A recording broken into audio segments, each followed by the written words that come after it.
Party's representatives by the names of Joel Butayan and Cristina Conti, who made all sorts of assertions in the press that I had asked to restrict victims' participation in the process by limiting the ID documents that could be used in relations. We didn't make a request which was rejected. That's a big lie.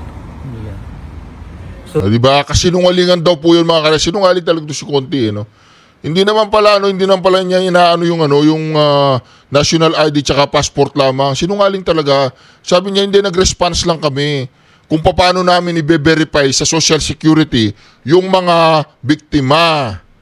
Yun lang ang walang nangyaring ganoon. It's all lie, sabi niya, kasi sinungalingan yan. Grabe ka, Conti, ha. Conti na nga, sinungaling ka pa. Wala naman palang ganung nangyari na nagdidiman lang siya. Gusto lang niya ma-verify. Kasi po sa kanila, sa UK, yung SSS, yung Social Security Number. So far, okay naman. Nandoon si Hanilet.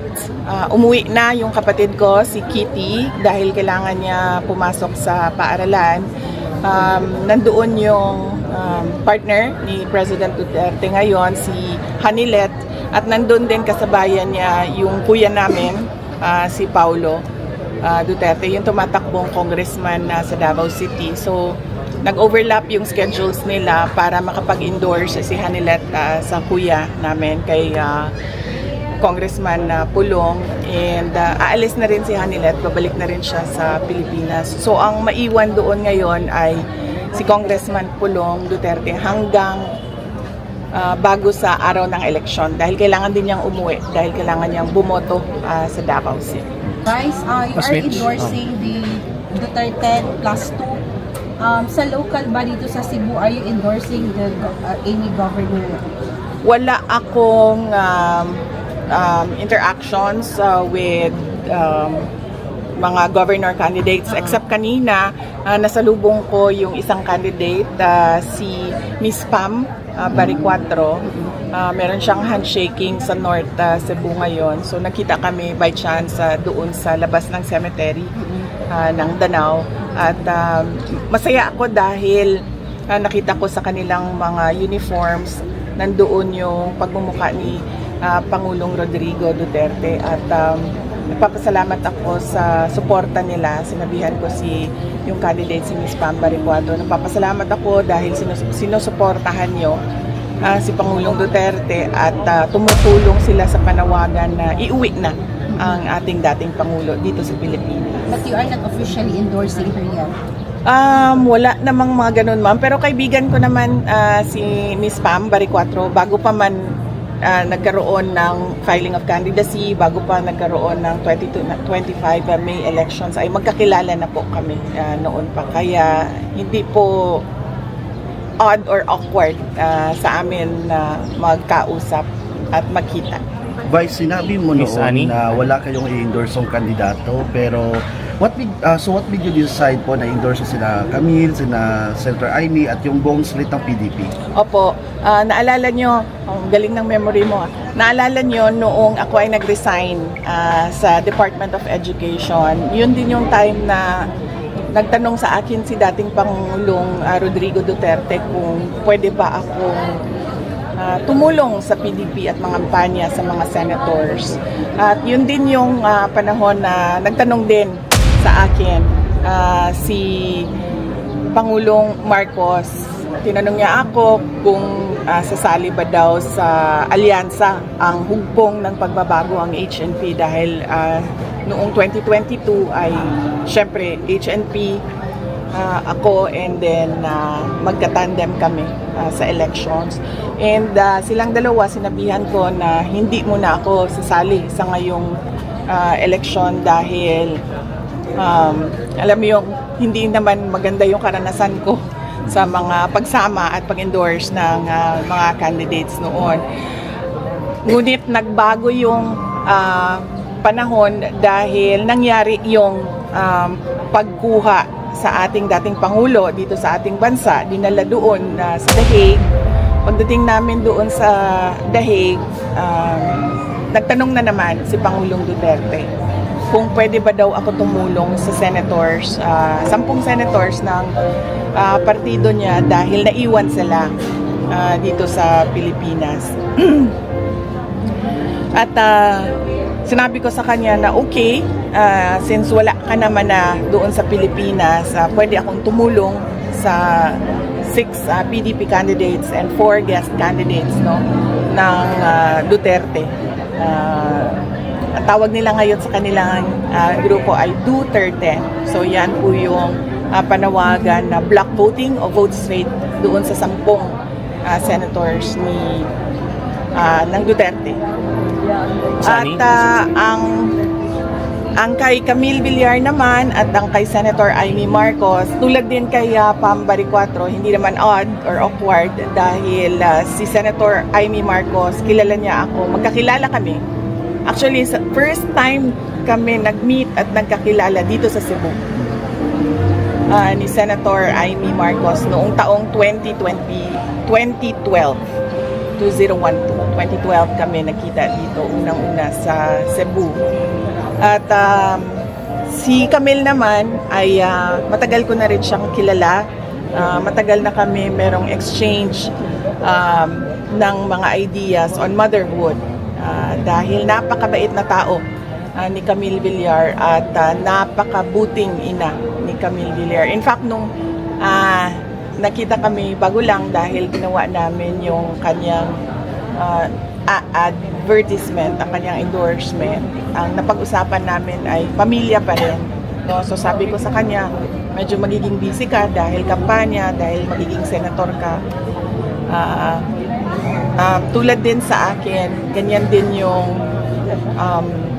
pinagdaanan ko noon. No? Nahirapan ako ibalanse yung panahon ko para sa mga anak ko, para sa pamilya ko, at yung trabaho ko. Pero natuto din ako. Nung ako ay mayor nung 2010, nung pagbalik ko nung 2016, natuto na ako magbalanse sa pamilya at sa trabaho. In fact, yung isang anak ko ay nandyan, lalakad sa paligid. Ano yung pag-endorse mo kay Camille at kay Senator Ivy? Does it have the blessing from the President kay PRRD? Wala. Hindi kami nagkausap ni President Duterte ng mga kandidato for senators labas sa Duterte, sa 10 senators ng Duterte. Vice, paano makakatulong tong endorsement mo sa ranking nila at sa pagtanggap ng mga tao? Naku, hindi ko alam. Sa totoo lang, hindi ko alam kung makakatulong ba yon sa kanilang candidacy. Pero yun ang obligation ko sa ngayon, nakiusap ang dating Pangulong Duterte para sa mga senators. At sinabi ko nga, kaibigan ko, si Senator Amy Marcos at si Senator Camille Villar. Kulang din naman kasi ng 2 kandidato yung 10 dahil as a voter, tayong lahat ay binigyan tayo ng right to vote for 12 senators. Miss Annie?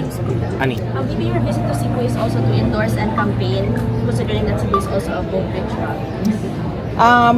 Sa ngayon, wala akong sinasalihang rallies. Ang ginagawa ko lang ay, madami akong ginagawa actually. Galing ako Samar, and then kahapon galing ako north ng sa Leyte, sa province of Leyte. Ang ginagawa ko unang-una, nagpapasalamat sa mga tao dahil ang dami-daming nagpapakita ng suporta kay Pangulong Duterte. Ang daming nagdadasal para kay Pangulong Duterte. At ang daming nag-celebrate nung birthday ni Pangulong Duterte. Gumastos ng sarili nilang pera para ipakita yung pagmamahal at suporta nila kay dating Pangulong Duterte. So kailangan lahat yon ay madaanan at mapasalamatan. Hindi man isa-isa yung pagpapasalamat, pero gusto ko na malaman nila na bumisita kami, dumaan kami para ipakita din sa kanila yung pagpapasalamat namin dahil napakalaki ng tulong ng kanilang mga dasal. Sigurado ako nagpapalakas ng loob yun kay Pangulong Duterte. Ma'am, 3 weeks na lang before election. Last 3 questions. How do you intend to do the campaign, ma'am? To take the very schedule? Opo. Will you join sorties sa mga campaign rallies po nila? Oo. Yeah, so far ngayon, wala akong sinasalihan na rallies. dahil hindi din naman magkasama yung Duterte at saka yung dalawang candidates, no? Hopefully, depende sa PDP, hindi naman kasi ako member ng PDP, pero mapag-isipan nila kung paano gagawin yung mga rallies na kompleto. 12 yung voting straight, block voting na Duterte. So yun, umiikot ako, unang-una nagpapasalamat, papakita sa mga tao, binabalik sa mga tao yung pagmamahal na ipinapakita nila kay Pangulong Duterte, sa aking opisina, ang Office of the Vice President, sa aming pamilya. At pangalawa ay yun, yung pag-ikot at pagpapaintindi sa mga tao kung gaano kahalaga ang straight ang boto nila para sa 10 candidates ng Duterte. Ang kahalagahan nun ay maituloy kung ano yung nasimulan ni Pangulong Rodrigo Duterte. At itong mga candidates na ito ay nagsabi sila na naiintindihan nila. Kasi kung maalala nyo, noong 2022, ang platform ay unity and continuity. Pero sa nakikita natin ngayon, wala namang continuity. So ito yung mga senators na nagsabi sila, naiintindihan nila kung ano yung vision. That is a peaceful and prosperous Philippines na unfortunately ay hindi natin nakikita sa ngayon.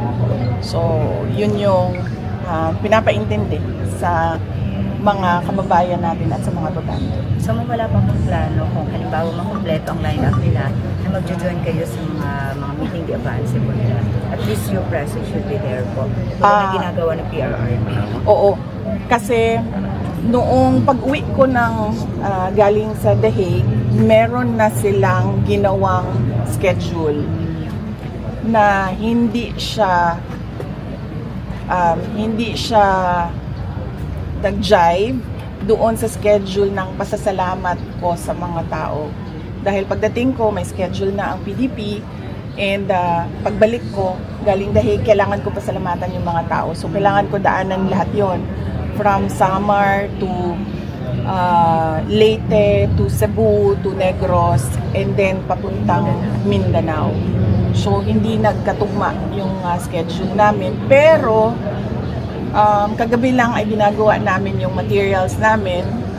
Meron akong ginawang video na pwede nilang i-play sa kanilang mga rallies. At bibilisan ko yung pagpapasalamat, pag-ikot sa mga tao para makaabot ako at least man lang a few days before election day at hanapin ko kung ano yung rallies ng mga Duterte.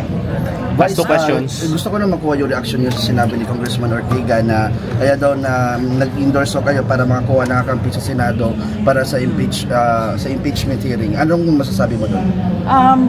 Hindi ko naman masabi no kung ano yung preparations ng mga abogado sa impeachment. Pero nung pag-uwi ko galing The Hague ay nag-meeting kami dahil isa din yon sa mga inaasikaso ko. At sinabi nila that they are more than confident in winning the impeachment trial, impeachment case.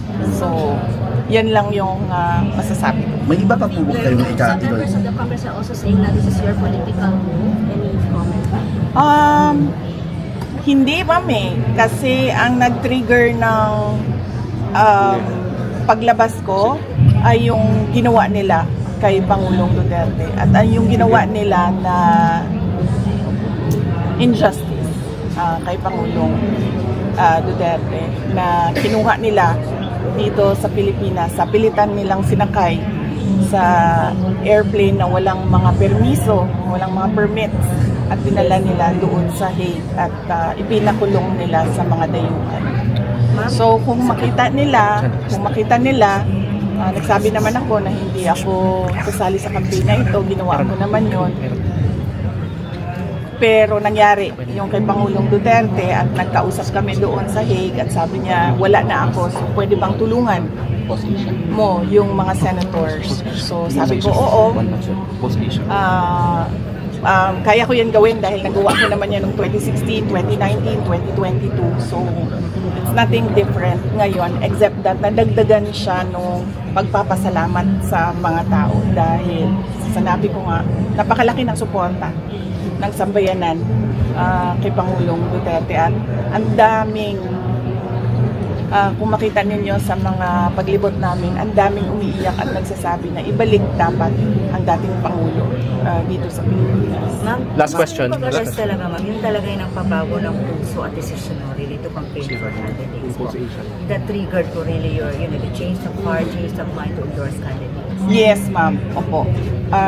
Kasi nung una, sinabi ko nga, hindi ako sasali sa election na ito. Hindi naman ako kandidato ngayong election na ito. Wala namang presidential elections na darating na malapit na. Malayo pa naman yung presidential elections.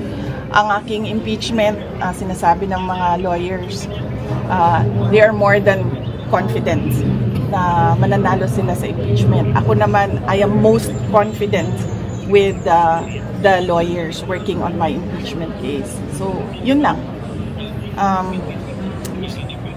Kinuha nila, sinasabi ko nga, it was called extraordinary rendition in international law. Kinuha nila ang Pangulo, sabilitan nilang dinala sa ibang bansa. At doon nagkausap kami, sabi niya, wala na ako, hindi ako makakampanya, so pwede bang mangampanya ka para sa mga senator candidates para lang hindi daw mawala ng ulo ang Duterte, Senator Duterte. Baka pwede lang kayo mag-comment dun sa ICC Junking Duterte's Cons request para i-limit po ang mga witnesses who can present national ID or passport. That is best asked siguro sa lawyer ni Pangulong Duterte sa ICC case niya kasi sila din yung nandoon sa loob ng korte nakikipag-usap sa prosecutors at gumagawa ng naman tawag sa ginagawa nila ngayon? Discovery process ng impeachment case. Last question. Your reaction lang po, VP, sa approval ratings po sa Cause Asia. Yours increased po and the other three highest ranked officials decreased, VP. Yes. And then, Opo. Performance. Opo. Well, nagulat ako nung nakita ko yung numbers ng pagtitiwala ng mga tao sa akin dahil sa sobrang dami ng lumabas ng paninira sa kung saan man, galing sa mga politiko, galing sa social media, lahat, all sides, merong paninira. Nakakagulat na tumataas yung numbers at naisip ko na sa sobrang sira nila ng pangalan ko, sinabi ko na ito noon sabi ko, hindi naman kasi lumilipat sa numbers ni Martin Romualdez. Kasi nga, sinabi ko nga din noon na kapag hindi ako tumakbong presidente, hindi pupunta yung boto ko kay Martin Romualdez, pupunta siya sa ibang kandidato. Dapat naiintindihan nila yan ngayon.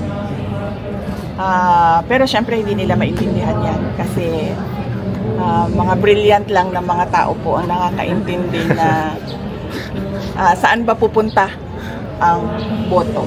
So maraming salamat. Thank you.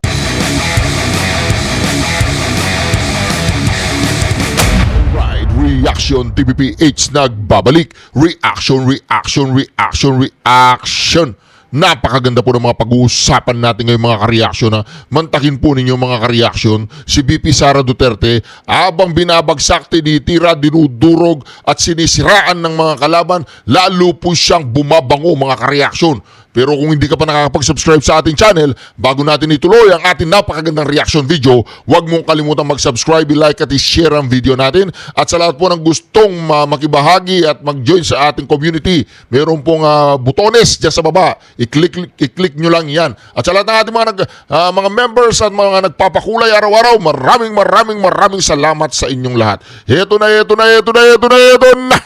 Pakinggan po natin si VP Sara Duterte. Yours increased po and the other three highest ranked officials decreased, VP. Yes. And then, Opo. Trust at performance rating. Opo. Well, nagulat ako nung nakita ko yung numbers ng pagtitiwala ng mga tao sa akin dahil sa sobrang dami ng lumabas ng paninira sa kung saan man, galing sa mga politiko, galing sa social media, lahat, all sides, merong paninira. Nakakagulat na tumataas yung numbers at naisip ko na sa sobrang sira nila ng pangalan ko, sinabi ko na ito noon sabi ko, hindi naman kasi lumilipat sa numbers ni Martin Romualdez. Kasi nga, sinabi ko nga din noon na kapag hindi ako tumakbong presidente, hindi pupunta yung boto ko kay Martin Romualdez, pupunta siya sa ibang kandidato. Dapat naiintindihan nila yan ngayon.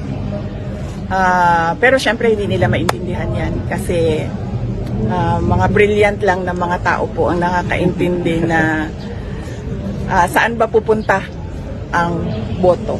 So,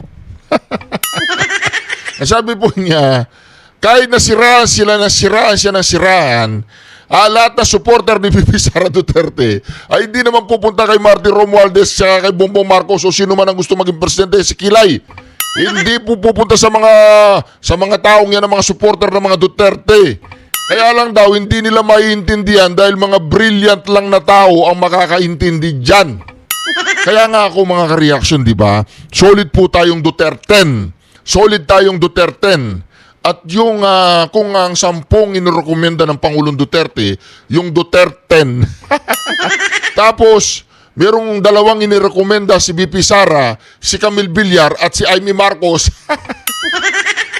Di ba? Kayo na po ang magdesisyon doon sa inirekomenda ni VP Sara na si Camille Villar tsaka si Amy Marcos. Basta't ang reaction TVPH, makakaasa ang VP Sara Duterte na susuportahan natin siya na all the way, 100%, hindi natin babanatan, hindi natin sisiraan, at hindi natin i-criticize, hindi tayo critics na ang mga desisyon ni VP Sara, naniniwala ko, ay pinag-aralan niya yan at binalansin niya yan at tinimbang niya yan. Yun lamang po. Hindi ko po sinasabi sa inyong, oy, iboto niyo si Camille Villar, oy, iboto niyo si Amy Marcos. Desisyon po ninyo yan.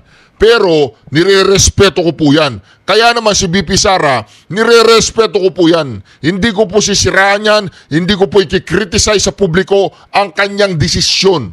Hindi po sa pilitan, hindi niya kayo pinipilit. Kung iboto niyo si Amy, iboto niyo si Camille, desisyon po ninyo yan. Desisyon niyo yan. Pero, wag mong sasabihin sa akin na sinusuportaan mo si VP Sara, pero pinapahiya mo siya sa isang desisyon niya. At sinasabi mo, kahit ikaw pa si VP Sara, kahit in-endorse pa ni VP Sara yan, hindi ko iboboto yan. Ano sa tingin mo? Importante ka sa buhay niya? Ano sa tingin mo sa sarili mo? Ganun na ba kalaki ang tingin mo sa sarili mo? Mas magaling ka pa kay VP Sara. Si VP Sara ay isang lawyer. Si VP Sara ay isang vice-presidente. Si VP Sara ay naging mayor. Ikaw ano? Di ba? Ako isang simpleng vlogger lang. Hindi nga ako sikat Mas sikat pa sila. Di ba? At hindi talaga ako sikat. Pero sila sikat na sikat at feeling importante. Feeling pag sinabi nilang, hindi namin susuportahan yung sinabi ni VP Sara. Kahit si VP Sara pa yan, hindi namin iboboto yung in-endorse niya. Di ba? Baka naman ang tanong, patuloy akong nagtatanong sa kanila. Baka kaya ganyan silang magsalita at kaya ganyan nilang minamaliit ang desisyon ni VP Sara, baka hindi si VP Sara ang ibinoto nila. Bantagin mo yung in-endorse ni VP Sara, ngayon ini-endorse ni Doc Willie Ong. Di ba? Yung binoto nilang vice-presidente, in-endorse din. Na-double whammy po sila mga ka-reaction. Hindi sila naniniwala kay VP Sara at hindi nila sinusuportahan si VP Sara. Maya-maya, yung galit na galit sila sa kandidatong in-endorso ni VP Sara, maya-maya makikita nila si Doc Willie Ong, ini-endorse din niya. Diba? Ang binoto nilang vice-presidente si Doc Willie Ong. Diba? Ngayon, sinong ini-endorse si Doc Willie Ong? Yun, yung in-endorse ni VP Sara. Kasi yung mga vlogger na yan, feeling importante, feeling ma-impluwensya, feeling mas ma-impluwensya pa sila kay BP Sara. Wag ganyan, di ba? Wag ganyan. Wag ka masyado magpa-importante sa social media.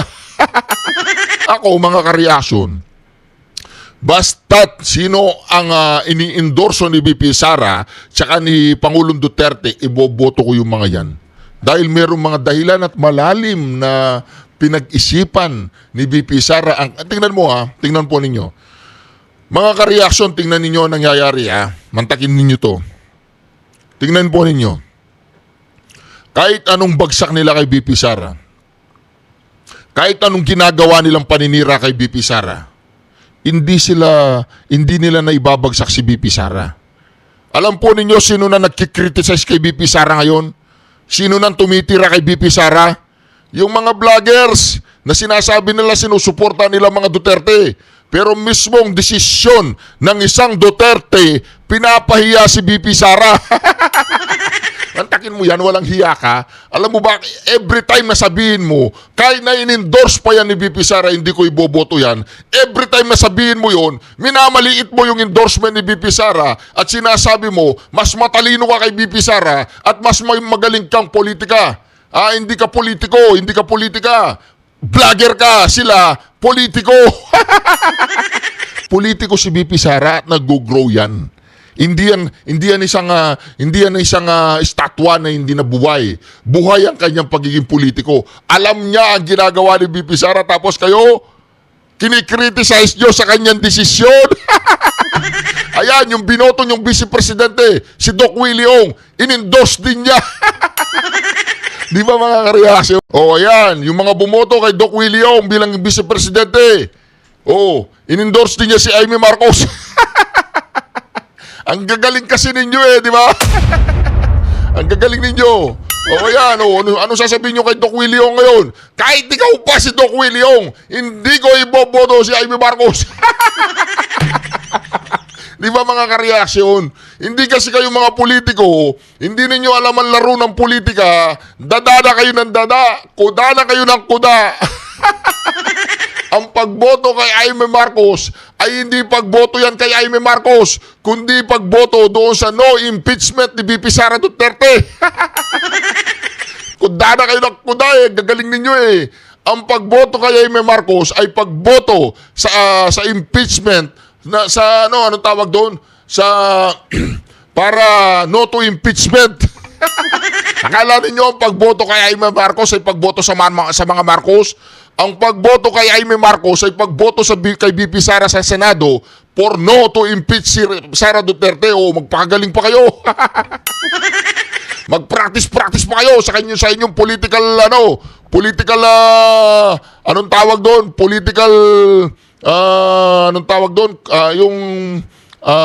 Basta yun na yun.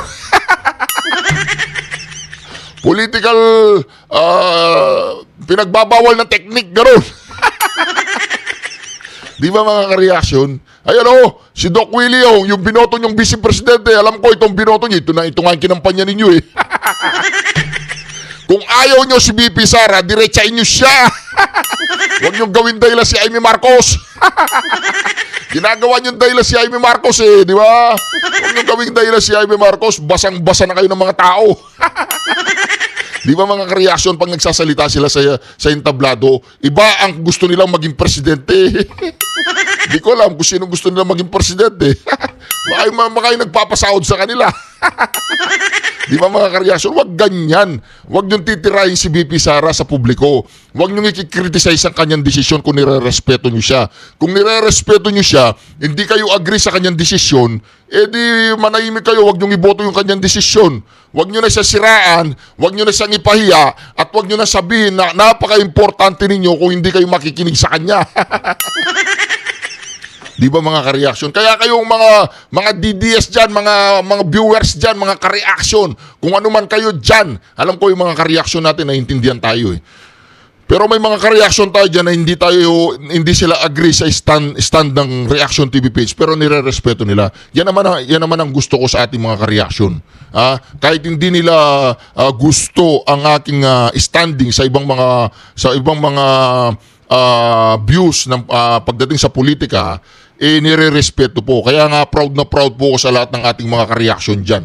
Di ba? Pero yung mga iba na pinapahiya nila si BP Sara, kung ano-ano sinasabi nila kay BP Sara, kahit tinindorso mo pa yan, hindi ko iboboto yan. Sino ka ba? Eh di wag mong iboto. Sino ka ba para ipahiya mo si BP Sara? Anong tingin mo sa sarili mo? Pinaka-importanting vlogger sa balat ng lupa. Anong tingin mo sa sarili mo? Mas magaling ka pa kay BP Sara? Ano ba natapos mo? Naging mayor ka ba? Lawyer ka ba? O ano? Naging vice-presidente ka ba? Hindi! Kaya sinasabi ko nga mga ka-reaction Ang reaction TVPH, isa lang. Isa lang ang ating nilalaban dito. Si BP Sara. O yan. Duterte, solid tayo. Yung dalawang natitirang slot, lagyan nyo yan ng kandidato. Siguraduhin ninyo na yung kandidatong ilalagay nyo dyan ay hindi i-impeach si BP Sara sa June or July. Di ba? Yun lang naman ang mission natin dyan Focus kayo dun sa mission. Ang mission natin, mailuklok si BP Sara sa 2020 doon sa Malacanang. Ang dami nyong kuda. Ang gagaling ninyo, ang tatalino ninyo. Akala ninyo siguro, dahil lumalabas kayo sa telebisyon, gano'n, magaling na kayo. Alam nyo na kung paano ipahiya ang tao. Alam nyo kung paano nyo ipahiya si BP Sara at ibagsak si BP Sara tapos sasabihin nyo, DDS vlogger kami, supporter kami ng mga Duterte. Pero mismo nagdesisyon si BP Sara, binanatan nyo ng binanatan, pinahiya nyo ng pinahiya, di ba? Hindi, kahit na in-endorso pa yan ni BP Sara, hindi ko iboboto yan. Ibig sabihin, ang endorsement ni BP Sara ay walang saysay sa inyo. Hindi nyo siya pinapakinggan, kaya nga hindi nyo siya sinuportahan noong 2022. Di ba ako, Yorme Sara Duterte ako noon, di ba? Wala na akong mapili Si Yorme lang ang nakikita kong medyo. medyo. Kahit tinira na yan, tinira si Pangulong Duterte noon. Pero nag-Yorme pa rin ako, di ba? Wala akong choice di ba? Wala na akong choice, no choice. Pero kung may choice ako. Kaya mga ka-reaction, ayan pakinggan po niyo si BP Sara. Tapos maggagaling-galingan tayo. Tapos sasabihin natin mas magaling pa tayo kay BP Sara. No to ganyan, forever no to ganyan. Ayun, si Doc Willie Ong, in-endorse din niya, si Amy Marcos. O ano sasabihin nyo ngayon kay Doc Willie Ong? Kahit may cancer ka pa, kahit in-endorse mo pa yan, hindi namin iboboto yan. Ganoon. Doc Willie Ong, in all due respect, idol po kita. Love na love po kita. Love na love ka ng Reaction TVPH. Kaya mo yan, mapagtatagumpayan mo yan, ikaw si Doc Willie Ong. Ang pangalan mo, Doc Willie Ong, hindi ka basta-basta. Kaya naman, Doc Willie Ong, nanginayang kami at wala ka sa balota. Pero okay lang yan, mag-focus ka muna sa iyong health. Kasi mas kailangan ka namin buhay kesa patay ka, nandun ka, senador ka nga, pero patay ka naman. Hindi ka namin kailangan senador na isang patay. Kailangan ka namin isang Doc Willie Ong na buhay. Kahit hindi ka senador, makakapaglingkod ka sa bayan. Kaya alam naman namin ang iyong puso. Doc Willie Ong, tuloy lang ang laban, magpakagaling ka. Palakasin mo ang katawan mo, huwag kang makinig sa mga basher. Nandito ang Reaction TVPH. Laging sumusuporta sa iyo, Doc Willie Ong. Love na love ka ng Reaction TVPH. Huwag kang bibitaw. Laban lang, Doc Willie Ong. Nandito kami para sa iyo. Hindi yung iba. Oo, hindi yung iba. Sasabihin nila niyan, hindi, kahit si Doc Willie Ong pa ang nag-intro na gano'n dyan. Nag-endorse dyan. Kahit na nakikipaglaban pa siya sa cancer, hindi ko iboboto yan. Di ba? Iba tayo, Doc Willie Ong. Doc Willie Ong, Reaction TVPH para sa iyo to. Huwag kang mag-alala. Pag gumaling ka na 2020, laban tayo uli. Okay? Basta huwag kang makinig sa mga basher. Mga basher ang bahala sa mga basher na yan. Kayong mga basher, tumigil na kayo dyan. Dahil si Doc Willie Ong walang ninais yan kundi makapaglingkod sa bayan. Magbigay ng tulong sa mga mahihirap. Talaga, Doc Willie Ong, solid ka. Solid ka. Kung marinig mo man to, kung sino po yung kaibigan ni Doc Willie Ong, ipadala nyo itong video na ito. Merong isang Reaction TVPH na patuloy na nananalig at naniniwala kay Doc Willie Ong. Nagagaling ka 101% at makakapaglingkod ka sa bayan. Huwag kang mag-alala, Doc Willie Ong. Susuportahan ko ang endorsement mo. Ganun yun. Huwag tayong maggaling-galingan. Huwag nating ipahiya si BP Sara. Ako nasasaktan ako. Ibang mga vloggers na tumitira doon sa desisyon ni BP Sara, mga idol ko yun. Mga idol ko yung mga yun. Hanggang ngayon, idol ko sila. Pero pag once na Once na nagsalita ka ng laban kay VP Sara, once na binanatan mo siya, once na nagsalita ka ng against kay VP Sara, at pinahiya mo siya, at minaliit mo siya, magsasalita ang Reaction TV PH dyan. Dahil ang mission ng Reaction TV PH ay isa lang. Tulong-tulong tayong dalhin si VP Sara doon sa Malacanang. Bakit? Ito ang dahilan kung bakit galit na galit ako. Pag tinitira at tinutuloy siya si VP Sara, ba't galit na galit ako? Ito ang dahilan ko dyan. Ito. Ayan. Ano po mahilak ang bibi na ani. Nagpasikat na po ng bibi na. Oh. Kadakpan mahilak na po ng bibi na. Kakinawa sa inyo. Nga nangibuhat na nimo bibi na. Yan oh. Nakita po ninyo mga karyasyo. Marbel! Nakikita mo yun, nagpapahaba ng oras, Marbel. Kasi hindi sila adik. Hindi naman siya mukhang adik eh. Batang-bata nga, hindi nga siya mukhang adik oh. Batang-bata oh. Kung makikita mo yan, mukha ba yung adik? Hindi. Tingnan mo yung bata oh. Kabata-bata niyan. Mga kareaksyon. Nakakapaglungkot. Anong ginagawa niya? Nag-ano siya? Anong tawag doon? Yung anong tawag doon? Yung pausok. Di ba yung pag meron kang asma, ganun bang ginagawa niya? Ibang model ba yung ginagawa niya yan? Yung, ang tawag doon, yung parang nagpapausok ka, ganun. Oh, di ba? Oh, ayan oh, nagpapausok. Siguro meron yung ubo. Di ba may ubo yan? Oh, di ba? Oh, yan. Alam po ninyo, kaya galit na galit ako. Kaya gustong-gusto ko makabalik ang mga Duterte. Dahil nung panahon po ng Pangulong Duterte, walang ganyan. Natatakot sila nga eh. Nandun pa nga lang sa listahan ang kanilang pangalan eh. Pag pinasok mo sila diyan sa may rehab, ayaw nilang lumabas eh. Sasabihin nila, mas safe sila sa rehab. Wag na silang lalabas sa kulungan. Mas safe sila sa kulungan. Ngayon mga kareaksyon, Facebook page po yan mga kareaksyon. Ginagawa po nila yan lantaran.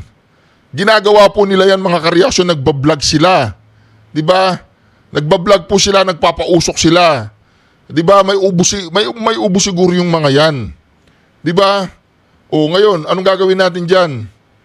Marbel, anong gagawin natin? Tingnan mo, binablog na nila. Talagang lantaran na po mga kareaksyon. Alam po ninyo, yung babaeng 'yan, mukha naman siyang over 18. Pero nakakahawa po mga kareaksyon. Ayoko nang tingnan. Nakakahawa po mga kareaksyon. Talagang binablog pa nila. Oh. Ano po mahilak ang bibi na ani. Diba? Nagpasikat na po ng bibi na. Kadakpan mahilak na po ng bibi na. Oh. Kakinawa sa inyo. Nag-video po talaga sila. Na nimo bibi na. Nag-video talaga sila. Pinakita talaga nila. Pinapakita talaga nila, nagbablog talaga sila. Ako, sa totoo lang, ngayon pa lang po ako nakakita ng ganyan, yung talagang gumagamit, bumabatak.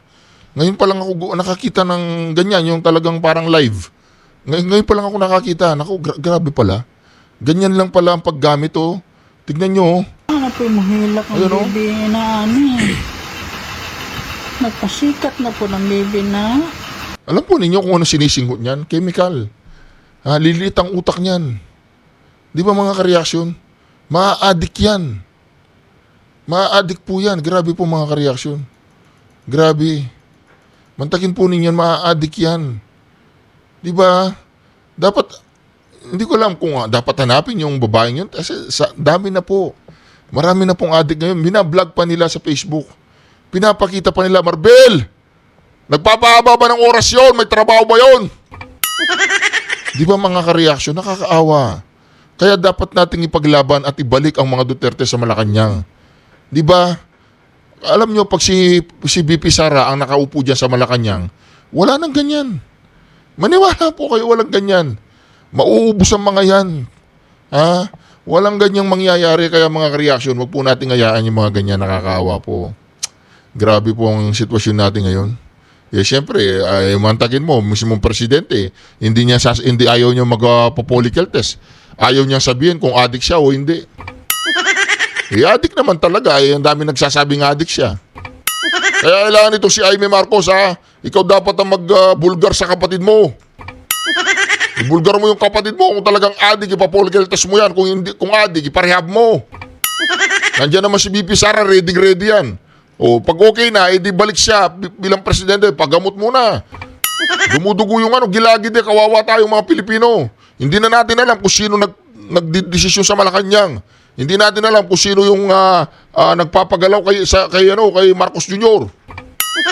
Di ba mga kareaksyon? Nakakapangamba po yung ganyan mga kareaksyon na yun. Ito. Sinungaling talagang ito si Conti. Sinungaling po. Hindi naman pala totoo na dinidiman o gusto ni Attorney Kaufman na national ID lang at saka passport lang ang ID. Rin pala si Conti, sinungaling din. Ito, ipapaliwanag ko po sa inyo to ng Tagalog kasi hindi po totoo na national ID at passport lamang ang inihingi ni Attorney Kaufman. 'Di ba? Hindi daw po ID o passport lamang ang gusto ni Attorney Kaufman na ID. Sinungaling talagang ito si Conti, 'di ba? Conti na nga sinungaling pa. Sir Attorney, how are you? And Good how's morning. PRD? He's doing well? He's in good spirits. Okay, thank you. And does PRD have any message for the Filipino people now that May 12 election are fast approaching? He asked for calm and restraint. He knows that there are elections in the offing. He knows that the people are very interested in his welfare. And he also knows that there is a tendency, perhaps, for people to get excited and not to respect the judicial process. He insists that the judicial process be respected, that there be no interference in that at all. Thank you, Attorney. And Attorney, how do you respond to the ICC judge's rejection of your proposal? Do you believe it undermines the rights of the accused in any way? Well, this whole thing about the judges rejecting my proposal, that never happened. All that happened was that there were two activist victims representatives by the names of Joel Butian and Christina Conti, who made all sorts of assertions in the press that I had asked to restrict victims' participation in the process by limiting the ID documents that could be used. That never happened. All I was doing was I was relying on what the Philippines social security system requires for ID to be verified in the Philippines. What they don't tell you is that they were not accepted at this present moment in time to be representatives of the victims, rather the OPCV, which is the unit which is dedicated to representing victims at the ICC. So this is not a question of the judges rejecting something that the defense asked for. This is a response that the defense made to the VPRS, which is the internal court unit which is responsible for assessing victims' applications. That's all we did. We made observations. We didn't make a request which was rejected. That's a big lie. Di ba? Kasi sinungalingan daw po yun mga kareaksyon. Sinungaling talaga ito si Conti, Hindi naman pala niya inaano yung national ID tsaka passport lamang. Sinungaling talaga. Sabi niya hindi nag-response lang kami kung paano namin i-verify sa Social Security yung mga biktima. Yun lang ang walang nangyaring ganoon. It's all lie, sabi niya, kasi sinungalingan yan. Grabe ka, Conti Conti na nga, sinungaling ka pa. Wala nang palang ganung nangyari na nagdidiman lang siya. Gusto lang niya ma-verify. Kasi po sa kanila, sa UK, yung SSS, yung Social Security Number. Yun ang pinaka batayan. O gusto niya makuha yung Social Security identification nila kung talagang sila ay totoong existed o totoong tao. Diba? Kahit anong ID daw, basta't importante, verified yan ng national government. Do you think the ICC sets dangerous precedent by relaxing documentary requirements, particularly in highly politicized cases like this? Once again, this whole issue of it being a dangerous precedent is not something that we created. It's something that's in the minds of Joel Butian and others. Thank you, Attorney. And lastly, Attorney, what is your message to the Filipino people closely watching the process unfold? Respect the judicial process, respect the judges, and respect former President Duterte's right to a fair trial. Thank you, sir. Thank you. Thank you so much. Attorney, can I ask another one? Sir, may we ask if you have already applied for PRRD's interim release? Once again, I'm not going to comment on a chronology of that request. There will be a request for interim release in due course, but as I said many times before, certain conditions have to be ripe for that interim release to take place. And it's the judges who ultimately decided. Sir, do you think that our former president will be brought back to the Philippines before the confirmation of charges on September 23rd? I certainly hope so. In fact, I can't understand why he's here. He's a Filipino citizen. Yeah. There's a Filipino president in that country who threw a Filipino citizen over here to be tried. Why isn't he in the Philippines? Why isn't he being tried in the Philippines? Why is there not a Filipino judge who is trying him? Yeah, exactly, sir. Because that's the sentiment of a lot, if not most, of the Filipinos, that he is illegally detained here and that our judicial system is fully functioning well. So we don't understand why the ICC actually took cognizance of what's happening right now.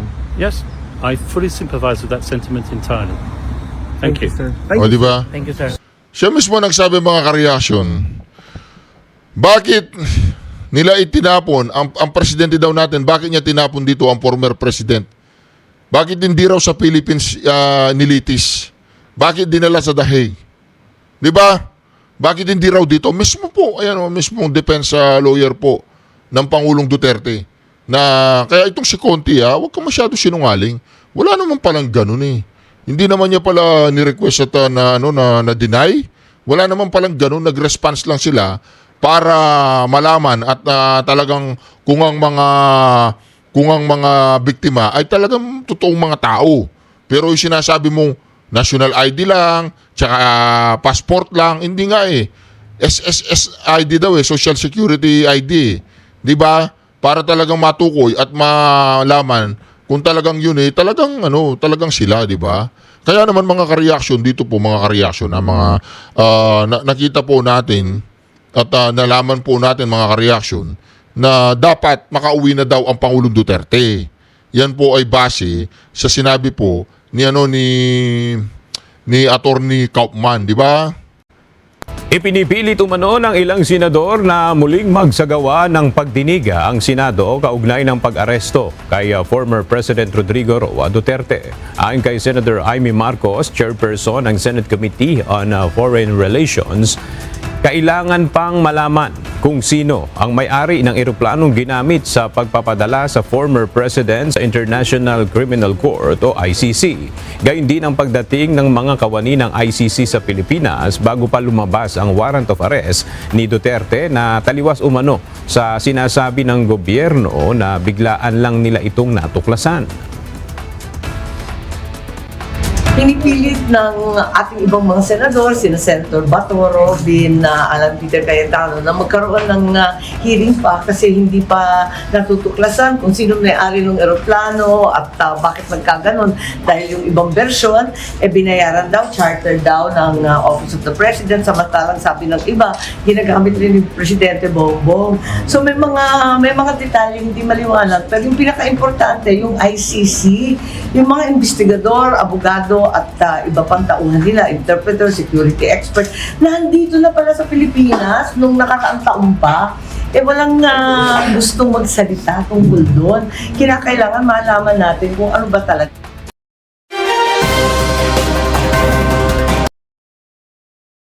Mantagin po ninyo mga ka-reaction Mantagin po ninyo yan. Makukulong po anong pangalan yan? Makukulong po siya, sila Kanilaw. Makukulong po siya, alam po ba ninyo kung gaano katagal? 2 araw. 2 araw lang siya makukulong. Sa lahat ng kasinungaling ang sinabi niya, 2 araw lang makukulong. Kaya naman 20 araw, 10 araw, o 1 buwan, ganun. Hindi, 2 araw lang siyang makukulong mga ka-reaction. Ganun katagal. Parang nag-check-in lang siya sa isang hotel. Di ba? O ngayon, kayo po ba mga ka-reaction agree na magkakaroon po ng marami pang hearing? Ako agree po ako dun. Dapat magkaroon pa ng maraming hearing patungkol dyan sa kidnapping na ginawa nila sa ating Pangulong Duterte. Di po ba mga ka-reaction? Kaya naman mga ka-reaction, marami po ang nagre-react at nagkokomento, nagbibigay ng opinion. Napakatagal naman ang pagkakakulong, 2 araw. Hindi ba pwedeng mga 2 oras na lang? Baka ma-depress yan, ha? Baka ma-depress yan.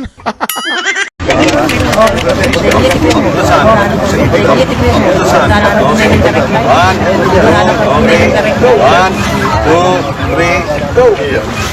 Yun.